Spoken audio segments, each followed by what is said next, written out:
My son-in-law called me a washed-up shop teacher at his tech company's investor gala. While everyone laughed, and my daughter stayed silent, I just smiled, finished my water, and quietly left the ballroom. Hook, but what they didn't know. I'd already done the math on his startup's finances, ***. By the time I reached my car, I knew exactly how to dismantle everything he'd built on lies. Before I continue, I need you to understand something. I'm not a vengeful man by nature. I spent 33 years teaching carpentry and industrial arts at Westmount Technical High School in Montreal. I taught kids how to measure twice and cut once, how to read blueprints, how to turn raw materials into something useful. I never made much money. Teacher's salary in Quebec isn't impressive, but I helped hundreds of teenagers find careers in the trades. Some of them now run their own contracting businesses. That was always enough for me. My daughter Sarah is my only child. Her mother, my wife Claire, passed away from cancer when Sarah was 16. It was just the two of us after that, living in our modest duplex in NDG. Sarah was brilliant, straight A's, scholarship to McGill, degree in business administration. She got a job at a marketing firm downtown. Started dating this guy named Derek Holloway about 2 years ago. I met Derek for the first time at a restaurant in Old Montreal. Sarah had been gushing about him for months. Successful entrepreneur, founded his own tech company, Harvard MBA. The restaurant was one of those places where they don't list prices on the menu. I wore my good sport jacket, the navy one I'd bought for parent-teacher conferences. Derek showed up 20 minutes late. No apology, just slid into his seat and immediately started checking his phone. He was 34, Sarah's age, with that particular confidence that comes from never being told no. When he finally looked at me, his eyes did that quick assessment: jacket, watch, shoes. And I watched something shift in his expression. "Mr. Morrison, good to finally meet you," he said, shaking my hand with the bare minimum pressure. "Sarah's told me so much about you. High school teacher, right?" "Industrial arts," I said. "Woodworking, metalwork, technical drafting." "Ah." He nodded in that way people do when they're already moving past what you've said. Very hands-on. The dinner was excruciating. Derek talked about his company, Velocity Tech Solutions, for 40 minutes straight. They were developing some kind of AI-powered logistics platform. His investors, his revenue projections, his 5-year plan to take the company public. Every few minutes, he'd throw in a comment about real entrepreneurship or taking risks instead of playing it safe. When Sarah asked me about work, Derek's phone buzzed. He checked it while I was mid-sentence about a student who'd just gotten an apprenticeship. The bill came to $280. I reached for my wallet. I'd brought enough to cover my share, but Derek waved me off with theatrical generosity. "Don't worry about it, Mr. Morrison. I've got this." I know teacher pensions in Quebec are, well, let's just say they're not exactly generous. Sarah smiled at him like he'd done something noble. I drove home that night with my hands tight on the steering wheel of my 12-year-old Civic. It wasn't the money that bothered me. It was the dismissal in his voice, the casual way he'd reduced 33 years of work to not exactly generous. Over the next 6 months, I saw Derek's pattern more clearly. He visited our duplex once. Sarah wanted to show him where she'd grown up. He walked through our living room, took in the second-hand furniture, the worn carpets, the bookshelf I'd built myself in 1989. "Cozy," he said, which wasn't a compliment. His parents were worse. Richard and Victoria Holloway lived in Westmount proper in one of those graystone mansions that cost $3 million. Richard had made his money in pharmaceutical sales, retired at 55. Victoria sat on the boards of 3 different charities. They invited us for dinner in September. Their dining room had a chandelier that probably cost more than my annual salary. Victoria served something she called deconstructed cocoa vin on plates so delicate I was afraid to cut anything. "So, Douglas," Richard said, pouring wine I didn't recognize. "Sarah tells us you're in education." "I teach at a technical high school," I said. "Been there since 1990. Public school." Victoria's smile didn't reach her eyes. "How admirable. It must be so rewarding working with those kinds of students. I knew what she meant. The kids who couldn't afford private school. The kids who'd work with their hands because they weren't going to McGill or Concordia. Very rewarding, I said evenly. Many of my students make excellent livings in the trades. Electricians, welders, cabinet makers. Good, honest work. Of course, Victoria said, though I imagine Sarah might want something more for her own children someday.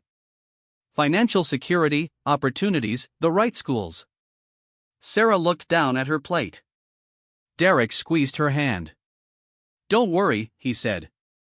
I'll make sure Sarah and our future family are very well taken care of. Not everyone can provide that kind of life, but fortunately, I can. He looked at me when he said it. I finished my meal in silence.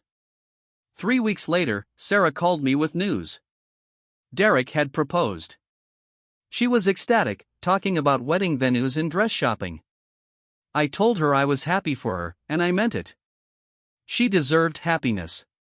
But something cold was settling in my chest. Hook, and then came the engagement party where the real humiliation began. Welcome to Fallen Retribution, ****. The engagement party was at Derek's office in downtown Montreal, a converted warehouse in Griffintown with exposed brick and those industrial light fixtures that cost $2,000 each. Velocity Tech Solutions occupied the entire third floor.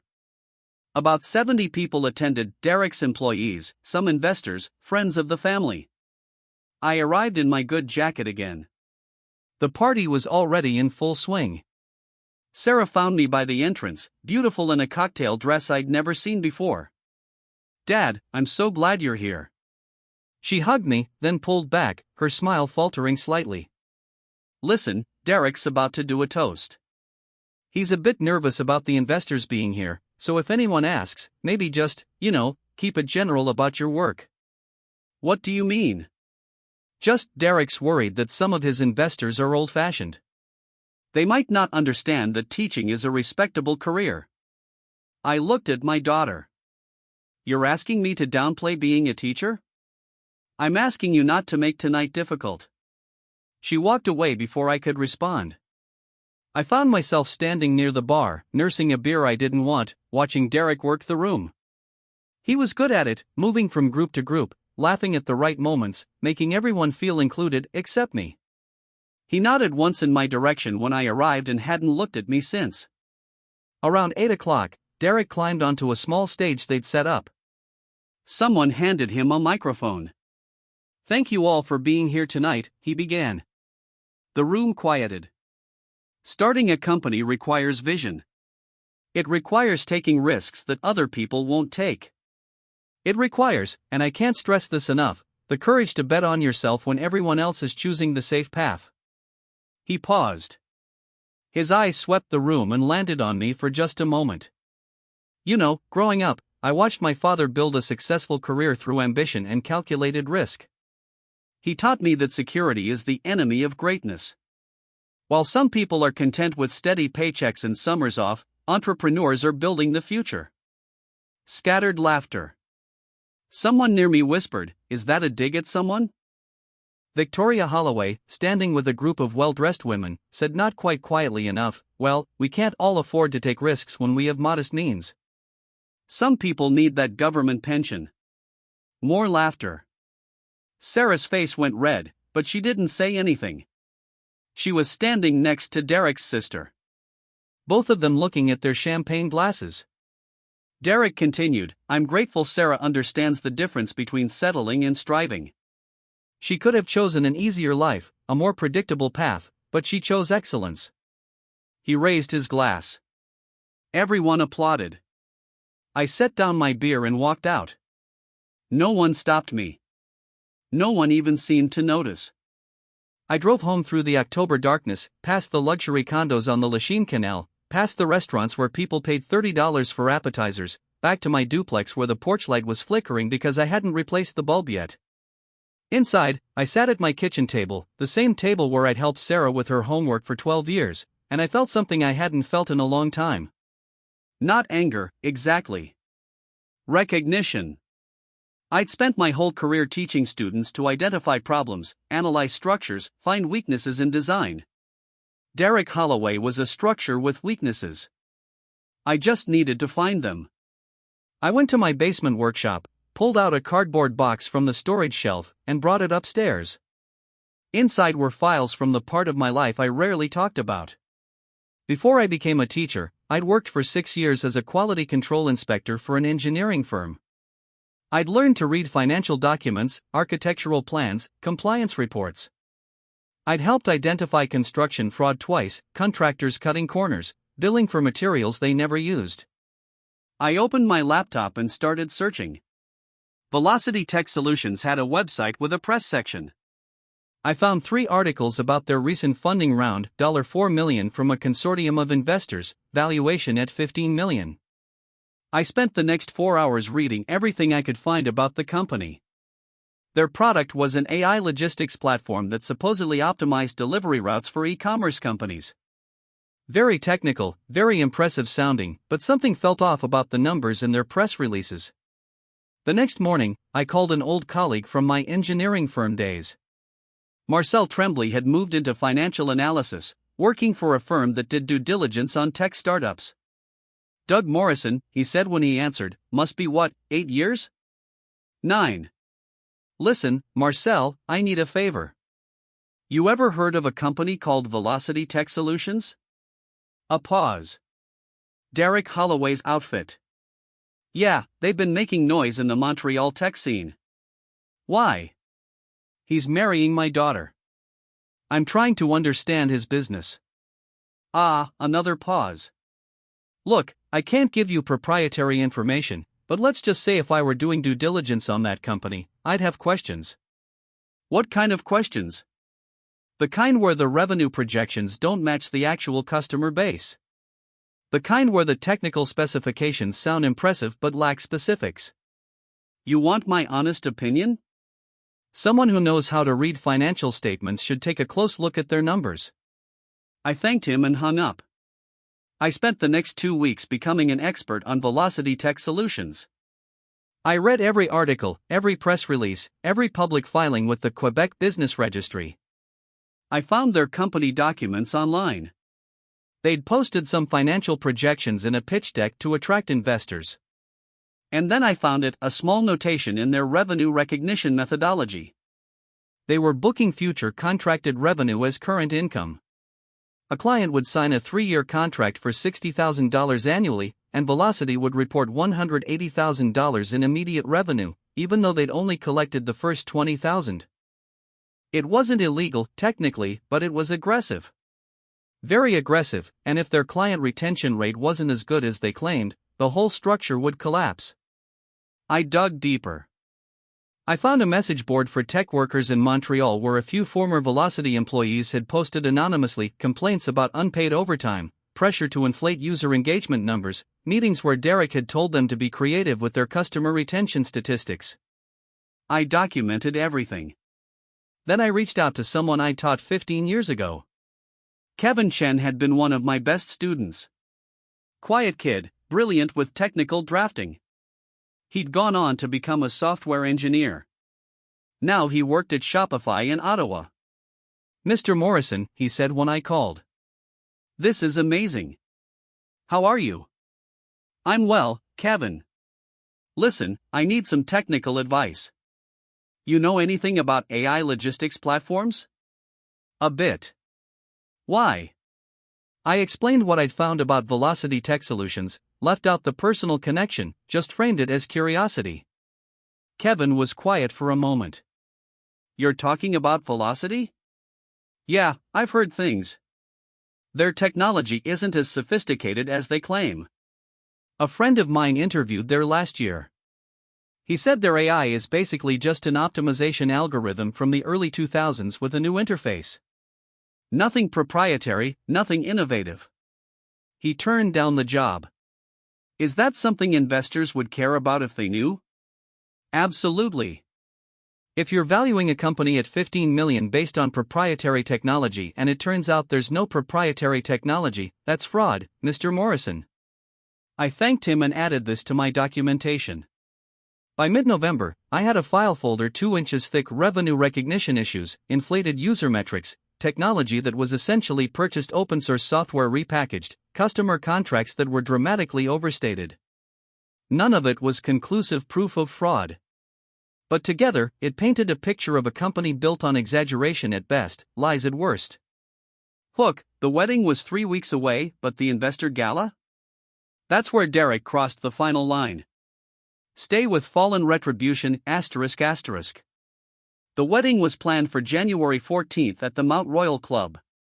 $800 per plate, 150 guests. Sarah had asked me for my guest list. I'd given her 5 names, 3 former colleagues, and 2 old friends. 2 weeks later, she'd called to say the venue had capacity constraints.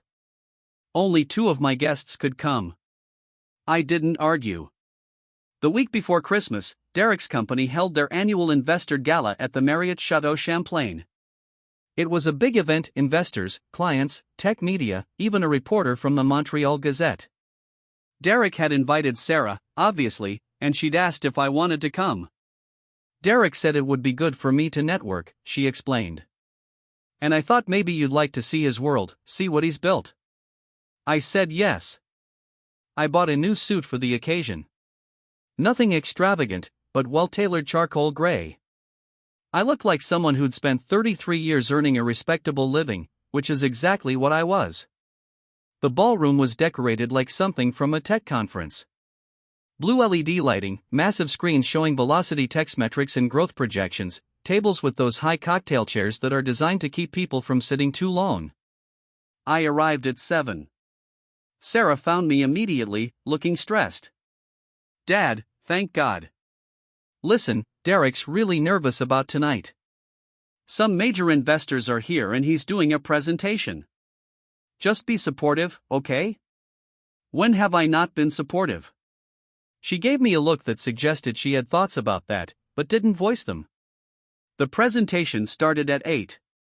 Derek took the stage in a tailored suit that probably cost more than my monthly mortgage payment. Behind him, the screen showed graphs: revenue climbing, user base expanding, market projections that looked like hockey sticks. Ladies and gentlemen, thank you for believing in Velocity Tech Solutions, he began. 3 years ago, I had a vision. I saw a future where artificial intelligence would revolutionize logistics, where small businesses could compete with giants like Amazon. And I had a choice.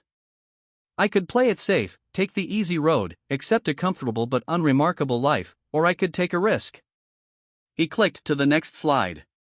I chose risk because that's what separates entrepreneurs from everyone else. While some people are content with secure jobs and predictable pensions, he paused for effect and his eyes found me in the crowd just for a second, but I saw it. So did Sarah, who was standing 3 feet away from me. Entrepreneurs are willing to sacrifice that security for greatness. We don't want summers off. We want to build empires. Polite laughter rippled through the room. Victoria Holloway was standing nearby with a group of other investors' wives. She leaned toward one of them close enough that I could hear and said, "Of course, not everyone has the stomach for entrepreneurship. Some people need the safety net of tenure and government benefits. No shame in that." The woman next to her glanced at me, then back at Victoria. "Is that Sarah's father?" Victoria said quietly. "He teaches shop class. Very reliable work, I'm sure." More laughter, barely suppressed. Derek continued his presentation. More slides, more impressive sounding numbers. At one point, he said, our Q3 revenue was $600,000 with projections for $1.2 million in Q4. We're on track for $8 million annual revenue by next year. I'd seen their actual filings. Their Q3 revenue was closer to $150,000. The $600,000 included 2 years of future contracted payments that hadn't been collected yet. The presentation ended to applause. People swarmed Derek, congratulating him, asking questions. Sarah went to his side immediately, beaming. An hour later, after the formal presentation, Derek worked the room with a microphone, doing informal Q&A with investors. He made his way near where I was standing with my water glass, talking to a group of younger employees. One of them, clearly several drinks in, said loud enough for everyone to hear, "Derek, man, where'd you get the confidence?" Like, my dad wanted me to be an accountant, something safe. How'd you know to ignore that? Derek laughed. You have to trust yourself more than you trust other people's fear. My father-in-law, for example, he gestured vaguely in my direction, spent his whole life in a classroom, stable, pension, benefits, and look, there's nothing wrong with that, but it's not building anything. It's just maintaining. The group turned to look at me. I was 15 feet away, clearly within earshot. I mean, look at him, Derek continued, his voice carrying. He's wearing what? $150 suit, driving a car that's older than some of our interns. That's the safe path. That's what happens when you choose security over ambition. Someone in his group laughed uncomfortably. Derek grinned, encouraged. Honestly, when I first met him, I thought Sarah was joking. My dad teaches shop class. Like, buddy, it's 2023. Who still does that? But hey, someone's got to teach the kids who aren't going to university, right? Might as well be someone who's already given up on real success. The laughter was louder now. Not everyone, some people looked uncomfortable, but enough. Victoria was laughing behind her champagne flute. Richard Holloway, standing nearby, shook his head with an indulgent smile like Derek was a precocious child. And Sarah, my daughter, was standing at the edge of Derek's circle, her face bright red. She'd heard everything.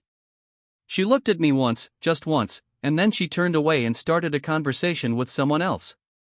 I set down my water glass and walked toward the exit, past the LED screens showing false metrics, past the investors who'd swallowed Derek's pitch without questioning the numbers, past my daughter who didn't call after me. In the parking garage, I sat in my 12-year-old Civic and breathed. My hands were shaking, not from anger, but from something colder and more focused. Clarity. I drove home, went straight to my basement workshop, and pulled out the file folder I'd been building for 2 months. Everything was documented. Every discrepancy, every inflated metric, every piece of evidence that Velocity Tech Solutions was a house of cards. At 11 that night, I composed an email. The recipients were the Ontario Securities Commission and the Autorite de Marches Financiers in Quebec. The subject line was, "Formal complaint regarding revenue recognition practices and material misrepresentation by Velocity Tech Solutions Incorporated."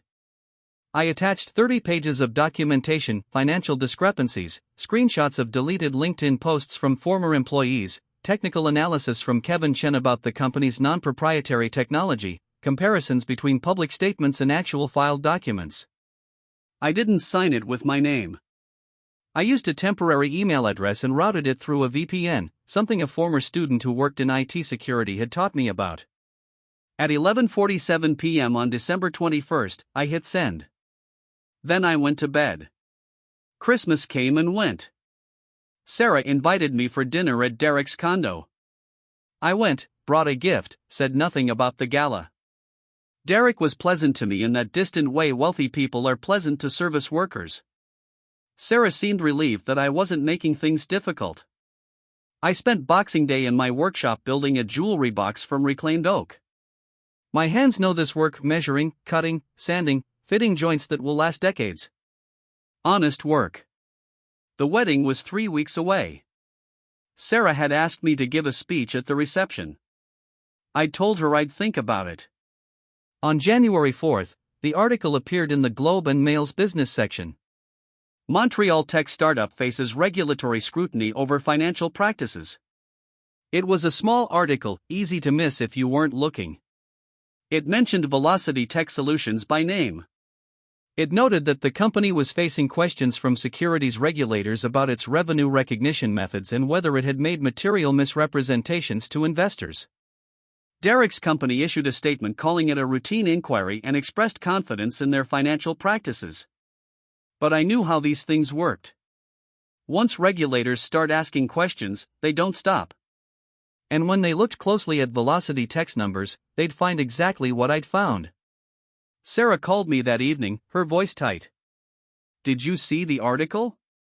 I did. Derek's devastated. This could ruin everything: the wedding, the company, his reputation. If his numbers are honest, he has nothing to worry about. A long silence. Dad, you didn't have anything to do with this, did you? Me? I'm a shop teacher, remember? I teach kids how to use table saws.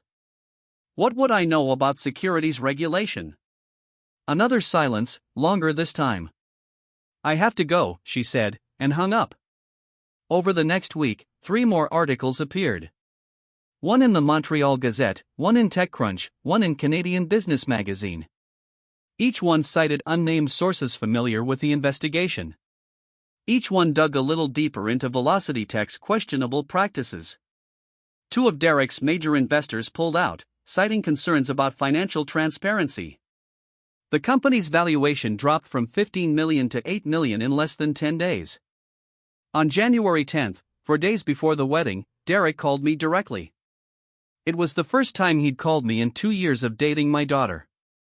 Mr. Morrison, we need to talk. About what? You know damn well about what. The investigation, the articles. This all started right after the gala. Coincidence, I suppose. His voice was hard now. The polished entrepreneur persona gone. I know this was you. I don't know how, but I know. Derek, I'm a 62-year-old shop teacher. I don't have the kind of connections or knowledge to trigger a securities investigation. But if the regulators found problems with your company, maybe you should ask yourself why those problems existed in the first place. You're trying to destroy my company. I didn't create the problems they're finding. You did. He hung up. The wedding went ahead as planned. I wore my new suit. I sat where I was assigned, table 19 near the kitchen doors, with cousins of Derek's I'd never met. Sarah was beautiful walking down the aisle, and for those 3 minutes I forgot everything else and just watched my daughter. The reception was formal and expensive and perfectly choreographed. I sat quietly through dinner, through the speeches, through Derek's toast where he thanked his parents for showing him what success looks like. I didn't give a speech. Sarah had quietly removed me from the schedule. At the end of the night, as guests were leaving, Derek approached me. We were standing by the coat check alone for the first time. I don't know exactly what you did, he said quietly. But it's not over. My lawyers are looking into everything. And when they find proof, You'll what? I met his eyes. Sue me for what? I haven't done anything illegal. I haven't lied about you. I haven't harassed you. If there's an investigation into your business practices, that's between you and the regulators. His jaw clenched.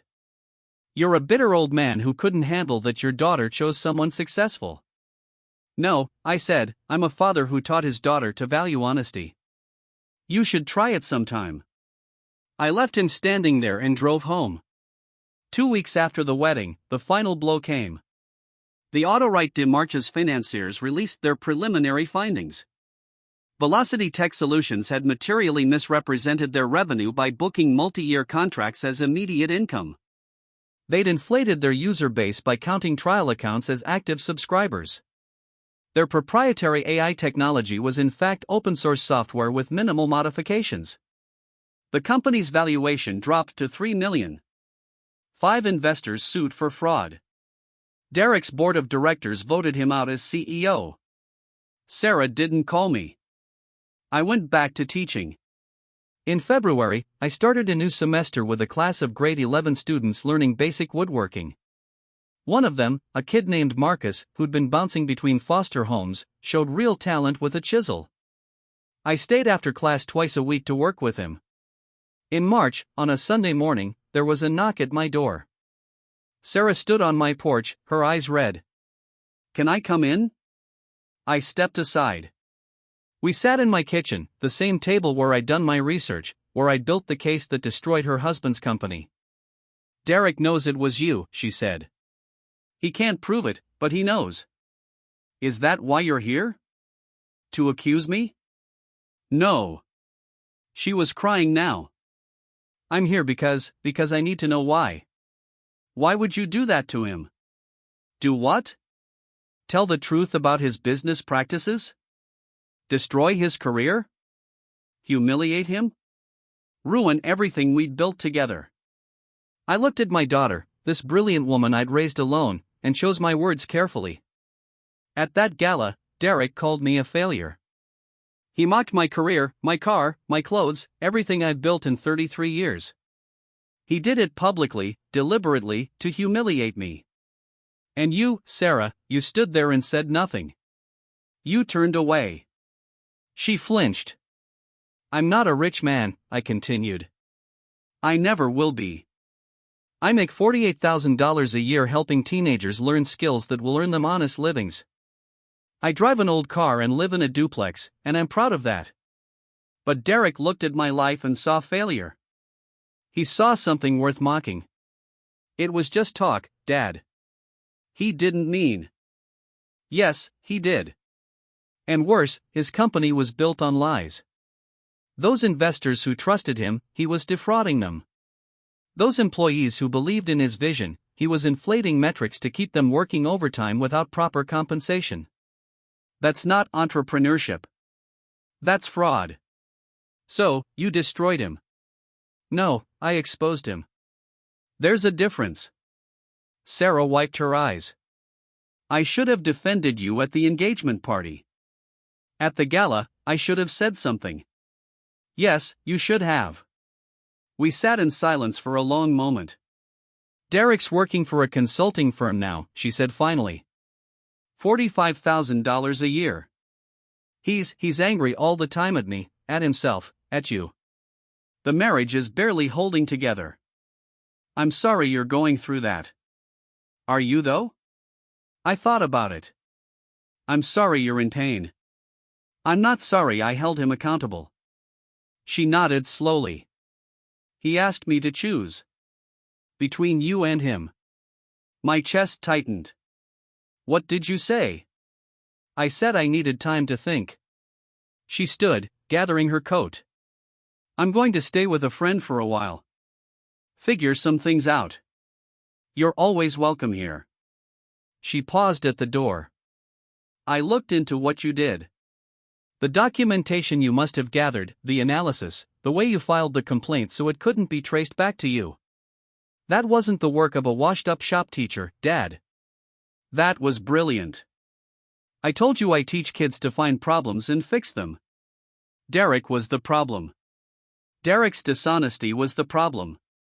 I just fixed it. She left without another word. I stood at my kitchen window watching her car disappear down the street and felt something I hadn't expected. Not satisfaction exactly. Maybe just peace. I'd stood up for myself. I'd used the skills I'd spent a lifetime developing: patience, attention to detail, thorough analysis, to defend my dignity. Derek Holloway had learned that contempt has consequences. 3 months later, Sarah filed for divorce. She didn't call to tell me.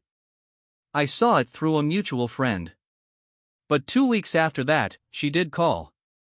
I'm moving into my own apartment, she said. 2-bedroom in Verdun.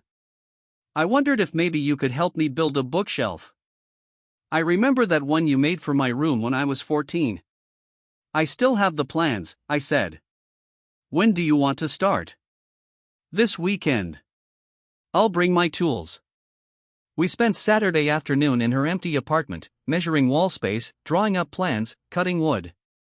She asked questions about joints and finishing techniques. I taught her the same way I taught 1,000 students, patiently, thoroughly, showing her how to do it right. At one point while we were sanding the boards, she said quietly, I'm sorry, Dad, for all of it. I know Derek was wrong about you, about your work, your life, everything. You're not a failure. You're the opposite of that. I'm a shop teacher. That's all I ever claimed to be. No, you're someone who taught me that honest work matters, that integrity matters. I forgot that for a while. We finished the bookshelf by early evening. It wasn't fancy pine boards with simple joints, but it was straight and level and it would last. As I packed up my tools, Sarah ran her hand along the smooth wood. Thank you, she said, for this, for everything. I hugged my daughter, and for the first time in months, it felt like maybe we'd be okay. As I drove home that evening, past the Greystone mansions of Westmount, where Derek's parents still lived, past the converted warehouses of Griffintown, where Velocity Tech's empty office space was now for lease, I thought about something I used to tell my students on their first day of class. Measure twice, cut once, I'd say. And remember, the strength of what you build depends on the integrity of your materials. Use cheap materials, cut corners, ignore the fundamentals, and everything will eventually collapse. But do the work right with honest materials and careful craftsmanship, and you'll create something that lasts. Derek Holloway had built his company with lies. I'd simply measured twice and made the cut that brought it all down. My hands were steady on the wheel. The sun was setting over Montreal, painting the sky orange and gold. And for the first time since that dinner in Old Montreal 2 years ago, I felt like myself again. Not a failure, not a joke. Just a 62-year-old shop teacher who taught one more lesson about the consequences of disrespect. Tomorrow, I'd go back to class. Marcus had a project due, a jewelry box for his foster mother. I'd promised to help him get the dovetail joints right. That was my life. Honest work, honest materials, honest consequences, and I wouldn't change a thing. This is Fallen Retribution, where disrespect meets its match.